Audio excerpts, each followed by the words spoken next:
So good morning guys. तो चलिए start करते हैं 7 मई के इंपॉर्टेंट करंट अफेयर्स को। देखिए हमारा पहला प्रश्न क्या है। अभी हाल ही में अंतरराष्ट्रीय आहार निषेध दिवस इंटरनेशनल नो डाइट डे कब मनाया गया? तो आंसर होगा 6 मई को। तो 6 मई को पूरी दुनिया में इंटरनेशनल नो डाइट डे के रूप में मनाया जाता है। और मनाने का उद्देश्य क्या है? इस दिन को लोग बॉडी शेमिंग का मतलब जैसे मोटापा हो गया, बढ़ता वजन हो गया, कमजोरी, चर्बी जैसी समस्याओं को छोड़ करके अपने प्रति प्यार, सेल्फ लव करें, इसीलिए ये दिन मनाया जाता है। अब इंपॉर्टेंट डे वाला क्वेश्चन आ गया। आपको पता है जब भी डे वाला क्वेश्चन आता है उस महीने के सारे इंपॉर्टेंट डेज को हम लोग रिवाइज करते हैं। तो इस क्वेश्चन में हम लोग रिवाइज नहीं करेंगे, एक और डे का क्वेश्चन आएगा, वहां मैं आपको सारे डेज रिवाइज कराऊंगा। लेकिन जब तक आपको याद है तो सारे कमेंट बॉक्स में टाइप करके बताइए कि मई में कौन कौन से दिन हमने मनाए। साथ में 2 प्रश्न आपसे और पूछता हूं।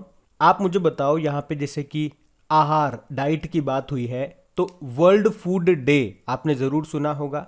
कब मनाते हैं? 16 अक्टूबर को। और वर्ल्ड फूड सेफ्टी डे भी होता है, वो हम मनाते हैं 7 जून को। और फूड से रिलेटेड एक अवार्ड आपने जरूर पढ़ा होगा, वर्ल्ड फूड अवार्ड 2021 का, यानी कि विश्व खाद्य पुरस्कार 2021 का किसे मिला था? तो आंसर होगा शकुंतला हरिके सिंह थिल्स्टेड को। तो ये नाम ध्यान रखेंगे आप। बढ़ते आगे। फिर बताइए, अप्रैल 2022 में जो रेलवे प्रोटेक्शन फोर्स है, इसने अवैध तंबाकू उत्पादों के परिवहन को रोकने के लिए कौन सा अभियान चलाया था? तो आंसर होगा ऑपरेशन सतर्क। तो अभी हाल ही में अप्रैल 2022 में 5 अप्रैल से लेकर 30 अप्रैल तक रेलवे प्रोटेक्शन फोर्स ने ऑपरेशन सतर्क चलाया था, जिसका उद्देश्य क्या है? रेल के माध्यम से जो अवैध तंबाकू उत्पादों का परिवहन किया जाता है उसको रोकना इसका मुख्य उद्देश्य था। इसी तरह से आपको याद आएगा ऑपरेशन उपलब्ध के बारे में। रेलवे प्रोटेक्शन फोर्स ने अवैध टिकटिंग के खिलाफ ऑपरेशन उपलब्ध शुरू किया था।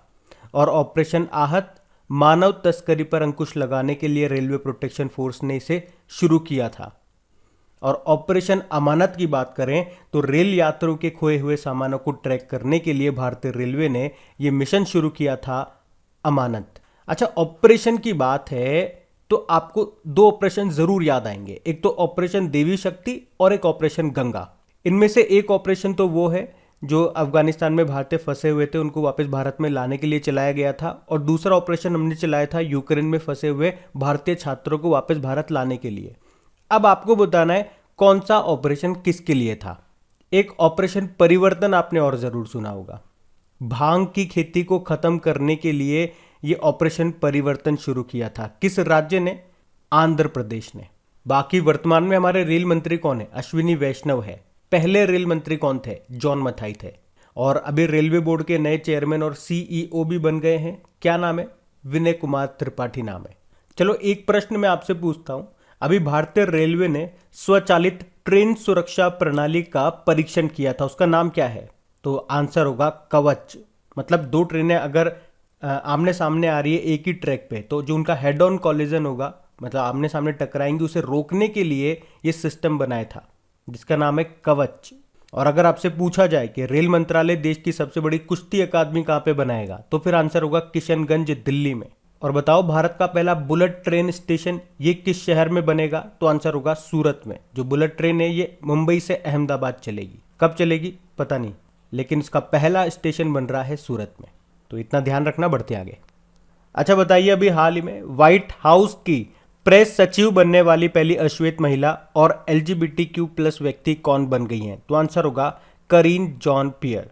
तो अमेरिकी जो राष्ट्रपति हैं जो बाइडेन, उन्होंने अभी करीन जॉन पियर को व्हाइट हाउस प्रेस सचिव के तौर पर नामित किया है। और इस तरह से वे इस पद पर आने वाली, यानी कि व्हाइट हाउस की प्रेस सचिव बनने वाली पहली अश्वेत महिला और LGBTQ+ समुदाय की पहली व्यक्ति बन गई हैं। LGBTQ का फुल फॉर्म होता है lesbian, gay, bisexual and transgender. अच्छा, अगर मैं आपसे पूछूं अभी अमेरिकी सुप्रीम कोर्ट में पहली अश्वेत महिला जज कौन बनी है? तो आंसर होगा केतांजी ब्राउन जैक्सन। और अगर आपसे पूछा जाए कि अभी अमेरिकी सिक्के पर दिखाई देने वाली पहली अश्वेत महिला कौन थी, तो फिर आंसर हो जाएगा माया एंजेलो। और उस सिक्के पर इनके साथ में एक पक्षी और था। अगर थोड़ा सा डीप में प्रश्न आ गया एग्जाम में कि उस पक्षी का नाम बता दो आप, तो आंसर कर देना बाज। और अमेरिकी नौसेना के इतिहास में परमाणु वाहक पोत का नेतृत्व करने वाली पहली महिला कौन बनी थी? एमी बॉर्नस्मिथ बनी थी। और अमेरिका की पहली महिला उपराष्ट्रपति कौन बनी है? कमला हैरिस है। वैसे ये 49 नंबर की है। और इनकी 3 बुक्स आप ज़रूर याद रखना, the truth we hold, super heroes are everywhere और स्मार्ट ऑन क्राइम। और इनके ऊपर भी एक बुक लिखी है अभी जिसका नाम है कमला हैरिस फिनोमिनल वुमेन। किसने लिखा है? चिदानंद राजघट्टा ने। इतना याद रखिएगा, बढ़ते आगे। फिर बताइए, अभी हाल ही में लीडर पॉलिटिशियन सिटीजन्स नाम की बुक को किसने लिखा? तो आंसर होगा रशीद किदवई ने। तो लेखक और पत्रकार है रशीद किदवई। इन्होंने ये बुक लिखी है जिसका पूरा नाम है लीडर पॉलिटिशियन सिटीजन्स 50 फिगर्स वो इन्फ्लुएंस्ड इंडियाज पॉलिटिक्स। तो ये जो बुक है ये 50 ऐसे हस्तियों की कहानियों का कलेक्शन है जिन्होंने भारत की पॉलिटिक्स को प्रभावित किया है, इन्फ्लुएंस्ड किया है। और इस बुक की प्रस्तावना को लिखा है शशि थरूर ने।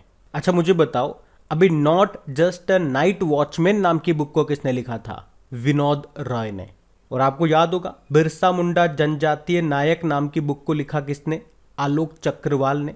इसको हमारे शिक्षा मंत्री धर्मेंद्र प्रधान जी ने लॉन्च किया था।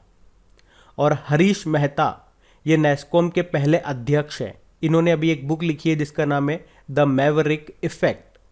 अब नेस्कॉम की बात आई है तो आपको बताना पड़ेगा अभी इसके नए अध्यक्ष कौन बने हैं। ये आपका होमवर्क प्रश्न समझो। और बुक की बात है तो एक प्रश्न आपसे और पूछूंगा, बताओ इंटरनेशनल चिल्ड्रन बुक डे, अंतर्राष्ट्रीय बाल पुस्तक दिवस कब मनाया जाता है? तो आंसर होगा 2 अप्रैल को। और आपको याद होगा अभी पेरिस बुक फेस्टिवल 2022 जो भी अप्रैल में आयोजित हुआ था उसमें भारत को गेस्ट ऑफ ऑनर चुना गया था। और एक डे और होता है बुक से रिलेटेड है, world book and copyright day. ये तो आपने ज़रूर सुना होगा ना, 23 अप्रैल को मनाया हमने। इसकी थीम थी read so you never feel low. और यहीं से एक और इम्पॉर्टेंट करंट अफेयर्स का प्रश्न बन जाएगा आपका कि किसे 2022 के लिए विश्व पुस्तक राजधानी के रूप में चुना गया था? तो ये ज़रूर याद रखिएगा प्रश्न, आंसर होगा मैक्सिको का शहर ग्वाडलाजारा। अच्छा एक और करंट अफेयर्स का प्रश्न और बहुत ही महत्वपूर्ण है, सुनना ध्यान से। अभी किस राज्य का जामताड़ा जिला देश का पहला जिला बन गया है जिसके हर गांव में पुस्तकालय है, लाइब्रेरी है? बताइए ये जामताड़ा जिला किस राज्य में है? दूसरा होमवर्क प्रश्न आपका। और अगर आप में से कोई इस वीडियो को वेरी फर्स्ट टाइम देख रहे हैं तो आपको बता दूं, जनवरी फरवरी मार्च अप्रैल मई चल रहा है। तो अभी तक जितनी भी इंपॉर्टेंट बुक्स हमने करंट अफेयर्स में पढ़ी है उनकी क्विज बना करके आपकी क्रैक एग्जाम एप्लीकेशन में अपलोड कर दी जा चुकी है। वैसे एप्लीकेशन खोलेंगे, टॉपिक वाइज सेक्शन में जाएंगे तो वहाँ पे आपको टॉपिक वाइज क्विजेज मिल जाएगी। जैसे कि अपॉइंटमेंट्स की जितनी भी अपॉइंटमेंट्स पढ़ी है वो सारी मिल जाएंगी, अवार्ड्स मिल जाएंगे, रैंकिंग मिल जाएगी, मिलिट्री एक्सरसाइज मिल जाएंगी, मतलब जो भी बन सकते हैं टॉपिक वाइज वो आपको वहाँ पे मिल जाएंगे। तो बढ़िया से लगाओ, प्रैक्टिस अच्छे से करते रहो, जब तक आपका एग्ज़ाम क्लियर नहीं हो जाता प्रैक्टिस मत छोड़ना बस। अभी हम बढ़ते हैं आगे। चलिए बताइए अभी हाल ही में किसने Wangari Maathai forest champions award 2022 को जीत लिया? तो आंसर हो जाएगा सेसिल नदजेबेट। तो कैमरून की कार्यकर्ता हैं ये सेसिल नदजेबेट, जिन्होंने अभी 2022 का Wangari Maathai forest champions award 2022 जीता है। तो उन्हें वनों के संरक्षण और उन पर निर्भर लोगों के जीवन को बेहतर बनाने में उनके उत्कृष्ट योगदान के लिए उन्हें सम्मानित किया गया। और ये अवार्ड देता कौन है? Food agriculture organisation. और फूड एग्रीकल्चर ऑर्गेनाइजेशन के बारे में आपको क्या क्या पता है कमेंट बॉक्स में टाइप करिए, बाकी इसके बारे में मैं खुद आपको आगे चल के बताऊंगा। अच्छा एक प्रश्न का उत्तर आप दो, अभी champions of the earth life time achievement award ये किसे मिला? तो आंसर होगा सर डेविड एटनबरो को। ये यूनाइटेड नेशन एनवायरनमेंट प्रोग्राम के द्वारा दिया जाता है सम्मान। और अगर पूछा जाए कि world press photo of the year 2022 के लिए किसे चुना गया था, तो कनाडा की एक फोटोग्राफर है एम्बर ब्रेकन, उनकी फोटो है जिसका टाइटल क्या था? कमलूप्स रेजिडेंशियल स्कूल। और दुनिया का सबसे प्रतिष्ठित जल पुरस्कार है स्टॉकहोम वाटर प्राइज, और ये 2022 का किसे मिला? प्रोफेसर विल्फ्रेड बुट्सर्ट को। इसे नोबेल प्राइज ऑफ वाटर भी कहते हैं, ये भी इंपॉर्टेंट है। अब एक आपके लिए होमवर्क प्रश्न रहेगा, अभी प्रित्जकर पुरस्कार 2022 का जीतने वाले पहले अफ्रीकी कौन बने थे? ये पहले अफ्रीकी शब्द आ गया ना, ये इस प्रश्न को मोस्ट इंपॉर्टेंट बना देता है। और वैसे भी प्रित्जकर पुरस्कार तो है ही इंपॉर्टेंट, वास्तुकला का नोबेल पुरस्कार जो इसे कहा जाता है। इसका उत्तर दीजिए, हम बढ़ते हैं आगे। चलिए बताइए अभी हाल ही में कौन सा राज्य भारत की पहली आदिवासी स्वास्थ्य वेधशाला स्थापित करेगा? तो आंसर होगा उड़ीसा।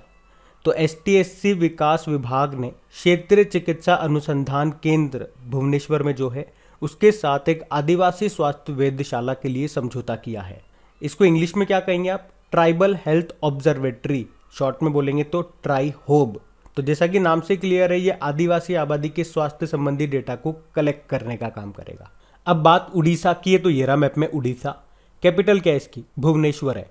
और भुवनेश्वर से आपको याद आएगा देश का पहला स्किल इंडिया इंटरनेशनल सेंटर कहाँ पे खोला जाएगा? भुवनेश्वर में। भारत की पहली चेस एकेडमी कहाँ पे खोली जाएगी? भुवनेश्वर में। और आपको याद होगा एम्स भुवनेश्वर ने लगातार तीसरी बार कायाकल्प पुरस्कार जीता था। और देश का पहला फायर पार्क का उद्घाटन कहाँ पे किया गया? भुवनेश्वर में ही। और 2023 में जो हॉकी वर्ल्ड कप होंगे ये कहाँ पे होंगे? उड़ीसा में होंगे। उड़ीसा के भुवनेश्वर और राउरकेला। आपको याद होगा राउरकेला में भारत का सबसे बड़ा हॉकी स्टेडियम भी बन रहा है जिसका नाम बिरसा मुंडा के नाम पे रखा गया है। यहाँ के मुख्यमंत्री कौन है? नवीन पटनायक हैं। और अभी नवीन पटनायक जी ने एक बुक को लॉन्च किया था जिसका नाम है Gajapati a king without a kingdom. इसको लिखा था अशोक बल ने। और अभी पिछले महीने इन्होंने 2 बुकों को और लॉन्च किया था। बुक का नाम है the Sikh history of east India, जिसको तो लिखा था अविनाश मोहपात्रा ने। और दूसरी बुक थी द मैजिक ऑफ मंगला जोड़ी, जिसको लिखा था अविनाश खेमका ने। बाकी गवर्नर कौन है? गणेशी लाल है। देखो उड़ीसा में ही नुआखाई महोत्सव मनाया जाता है, रजा पर्व मनाते हैं, बाली जात्रा महोत्सव मनाते हैं, कोणार्क नृत्य महोत्सव होता है, छऊ महोत्सव हो गया, बोईता बंदना महोत्सव हो गया। इन सब का संबंध आपके उड़ीसा से है। और यहीं पे आपको सिमलीपाल व भीतरकनिका नेशनल पार्क भी मिल जाएगा। और 24 घंटे 7 दिन नल से स्वच्छ जल देने वाला पहला शहर कौन सा बना? उड़ीसा का पुरी। हीराकुड डैम ये लॉन्गेस्ट डैम ऑफ इंडिया है, ये आपको उड़ीसा में मिलेगा, महानदी पर मिलेगा।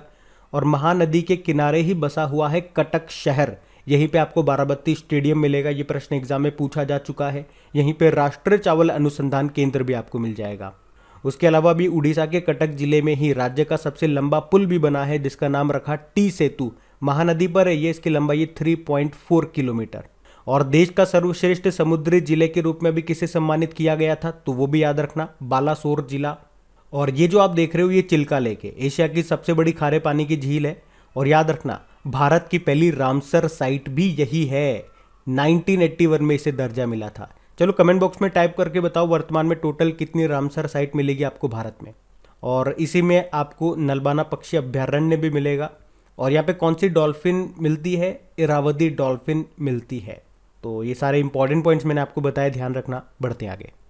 तो बताइए अभी हाल ही में विश्व हाथ स्वच्छता दिवस 2022 कब मनाया गया? तो आंसर होगा 5 मई को। तो 5 मई को पूरी दुनिया में वर्ल्ड हैंड हाइजीन डे के रूप में मनाया जाता है। और थीम क्या रही इस बार की? सुरक्षा के लिए एकजुट हों और अपने हाथों को साफ करें। Unite for safety, clean your hands. अब चलो देख लेते हैं मई में कौन कौन से दिन अभी तक हमने मनाए।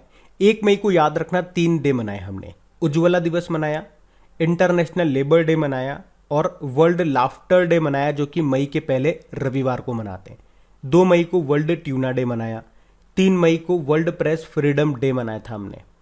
और वर्ल्ड प्रेस फ्रीडम इंडेक्स भी आया था, उसमें भारत की रैंक 150 है और टॉप पे है नॉर्वे।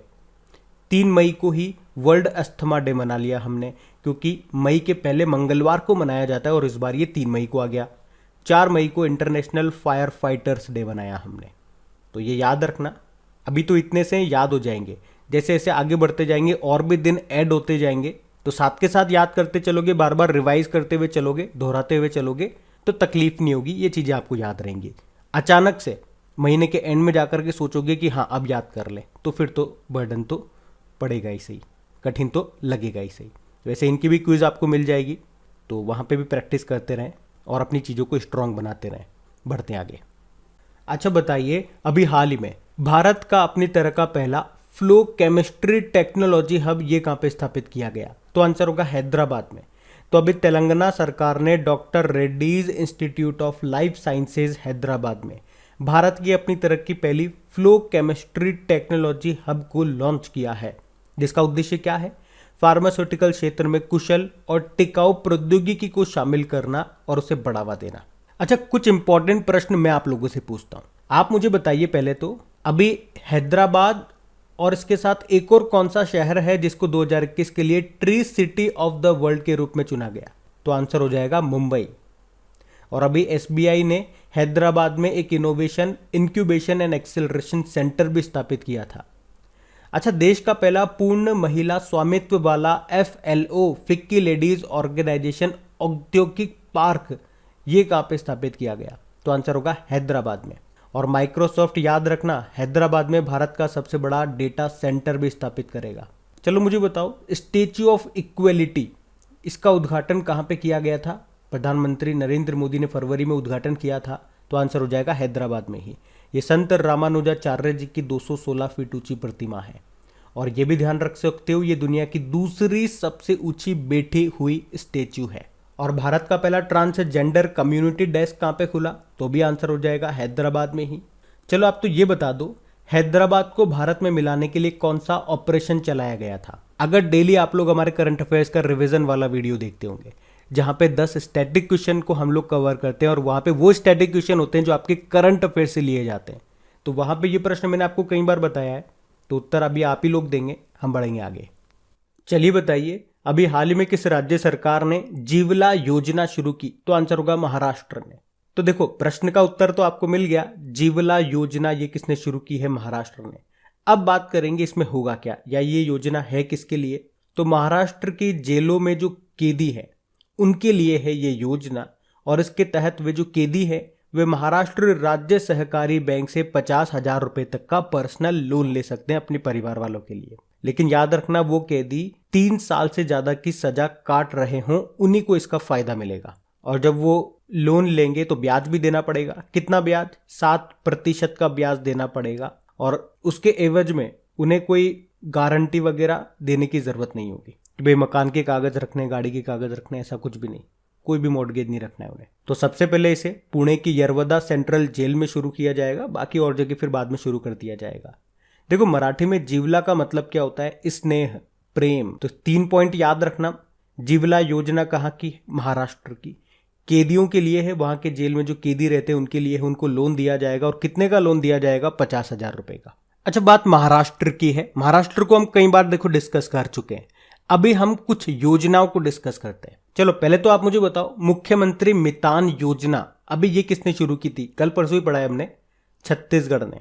और छत्तीसगढ़ से अभी आपको याद आ जाएगा कौशल्या मातृत्व योजना, ये भी छत्तीसगढ़ ने शुरू की थी। इसमें दूसरी बेटे के जन्म पे 5,000 रुपए मिला करेंगे।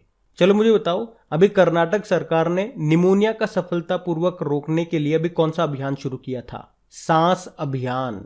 और चिरंजीवी योजना कहाँ की है? ये स्वास्थ्य बीमा योजना है राजस्थान की। खास बात क्या है इसमें? अभी बजट आया था, उसमें इसकी राशि को बढ़ा दिया, 5 लाख रुपए से बढ़ा के 10 लाख रुपए कर दिया। और बताओ, मातृशक्ति उद्यमिता योजना कहाँ की है? हरियाणा की है। अभी अम्मा और बहिनी योजना शुरू की थी सिक्किम सरकार ने। तो ये सारी योजनाएं भी न्यूज में थी, इनको ध्यान रखना। बढ़ते हैं आगे। अच्छा चलिए बताइए, अभी मई 2022 में आरबीआई ने रेपो रेट को बढ़ा करके कितना कर दिया? ये भी अच्छा प्रश्न है। तो इसका आंसर तो हो जाएगा 4.4%। देखो, मैंने आपको पहले भी बताया कि आरबीआई ने एक समिति बनाई थी जिसे क्या कहते हैं? मौद्रिक नीति समिति, मॉनेटरी पॉलिसी कमेटी। इसमें टोटल 6 मेंबर होते हैं। 3 तो केंद्र सरकार की तरफ से होते हैं और 3 आरबीआई की तरफ से होते हैं। और इनकी अध्यक्षता कौन करता है? जो आरबीआई के गवर्नर है, वर्तमान में कौन है? शक्तिकांत दास है, 25वें नंबर के। तो इनकी हर 2 महीने में बैठक होती है। मतलब हर 2 महीने में मॉनेटरी पॉलिसी रेट्स आती है, यानी कि साल में 6 बार। और इन रेट्स में सबसे महत्वपूर्ण होती है रेपो रेट। तो ये अभी तक कितनी थी? 4% थी, लेकिन अभी इसे बढ़ा के 4.4% कर दिया गया।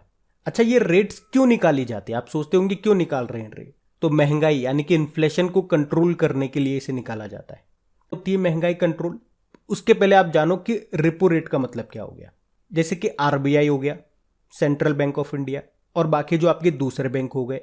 अब जैसे कि जो बैंक हैं वो आरबीआई के पास जाते हैं और कहते हैं कि हमें पैसे की ज़रूरत है। आरबीआई कहता है हाँ पैसे ले लो। अब जब ये पैसे देगा तो कुछ इंटरेस्ट रेट पे देगा। तो वो जो इंटरेस्ट रेट पे पैसा देगा आरबीआई दूसरे बैंकों को, उसे ही कहा जाता है रेपो रेट, जो अभी तक कितनी थी? 4%। और ये जो इसे लोन दे रहा है ये शॉर्ट टर्म लोन है। पहले 4% थी, मतलब मान लो आरबीआई ने दूसरे बैंकों को 1 लाख रुपए दिए तो कितना ब्याज बन रहा था, 4,000 रुपए। लेकिन अभी इसे बढ़ा दिया तो अभी ब्याज भी बढ़ जाएगा, 4,400 रुपए हो जाएगा। तो बैंकों को आरबीआई को ज्यादा ब्याज चुकाना पड़ेगा। अब हम लोग जो आम पब्लिक है वो लोन लेने के लिए किसके पास जाएंगे? आरबीआई के पास थोड़ी ना जाएंगे, हम जाएंगे बैंकों के पास। अब जब बैंकों को ज्यादा रेट पे पैसा मिल रहा है आरबीआई से, तो वो पैसा कहां से कवर करेंगी? हम लोगों से कवर करेंगी। तो वो हमें अब ज्यादा इंटरेस्ट रेट पे पैसा देंगी।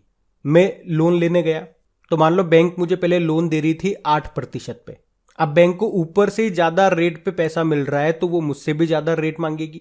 वो अब मुझे हो सकता है 8.4% मांग ले। तो हम आम जनता को जो लोन मिल रहा है वो अब महंगा मिल रहा है, मतलब महंगा लोन ले लिया हमने। तो अब क्या होगा, हम उसे सोच समझ के खर्च करेंगे। या तो लोन लेंगे ही नहीं, और लोन लेंगे तो सोच समझ के खर्च करेंगे। यानी कि मार्केट में डिमांड की कमी आएगी, और डिमांड की कमी आएगी, सप्लाई तो उतनी है, तो चीजें महंगी नहीं होंगी। महंगी कब होती है आप सोचो, जब डिमांड ज्यादा हो जाती है और सप्लाई कम हो जाती है तो चीजें महंगी होने लग जाती है। तो इस तरह से ये जो रेट्स है ये कंट्रोल करती है इन्फ्लेशन को, महंगाई को। मैं एक बार सारी रेट्स आपको बता देता हूं। रेपो रेट कितनी हो गई है? 4.4% हो गई है। रिवर्स रेपो रेट कितनी हो गई है? 3.35% हो गई है। रिवर्स रेपो रेट क्या होता है? रेपो रेट का उल्टा हो जाता है। इसमें आरबीआई बैंकों से पैसा ले लेता है। बाकी बैंक रेट और मार्जिनल स्टैंडिंग फैसिलिटी रेट ये बराबर होती है, 4.65% है। और कैश रिजर्व रेशो 4% है, और स्टेचुरी लिक्विडिटी रेशो ये 18% है। तो उम्मीद करूंगा जो मैंने आपको समझाया ये आपको समझ में आया होगा। ध्यान रखना, ये बढ़ते आगे। अच्छा बताइए, अभी 75वें कान फिल्म फेस्टिवल में पहली बार किस देश को सम्मानित देश यानी कि कंट्री ऑफ ऑनर बनाया गया? तो आंसर होगा भारत को। कान फिल्म फेस्टिवल ये कहाँ पे होता है? फ्रांस में होता है। और इस बार ये इसका 75वां संस्करण है। आप जानते ही हो, अभी हमने करंट अफेयर्स में पढ़ा भी था कि अभी किस भारतीय एक्ट्रेस को इसमें जूरी सदस्य के रूप में शामिल किया गया था, तो आपने कहा था दीपिका पादुकोण को। और अभी इस कान फिल्म फेस्टिवल में पहली बार किसी देश को कंट्री ऑफ ऑनर सम्मान मिला है, और वो देश कौन सा बना? भारत। पहली बार हुआ है ये, तो भारत बना है, तो बड़े सम्मान की बात है और इंपॉर्टेंट कर देता है ये इस प्रश्न को। तो इस सम्मान में होगा क्या? तो भारत की जो संस्कृति हो गई, भारत के हेरिटेज, भारत की जो परंपराएं हो गई, उनको यहाँ पे दिखाया जाएगा, जिसे पूरा देश देखेगा यहाँ पे। अच्छा, ये तो कान फिल्म फेस्टिवल हो गया। अगर आपसे पूछे हिमालयन फिल्म फेस्टिवल ये कहाँ पे हुआ था? लेह लद्दाख में। और इस बार के जो ऑस्कर अवार्ड्स थे 2022 वाले, पहले तो ये बताओ कौन से नंबर के थे? 94 नंबर के। और याद रखना उसमें बेस्ट फिल्म का अवार्ड मिला था कोडा मूवी को। बेस्ट एक्टर रहे थे विल स्मिथ किंग रिचर्ड नाम की मूवी के लिए। बेस्ट एक्ट्रेस थी Jessica Chastain the eye of Tammy Faye नाम की मूवी के लिए। बेस्ट डायरेक्टर थे Jane Campion the power of dog नाम की मूवी के लिए। और एक और प्रश्न हमने देखा था कि ऑस्कर जीतने वाले पहले बधिर पुरुष अभिनेता कौन बने?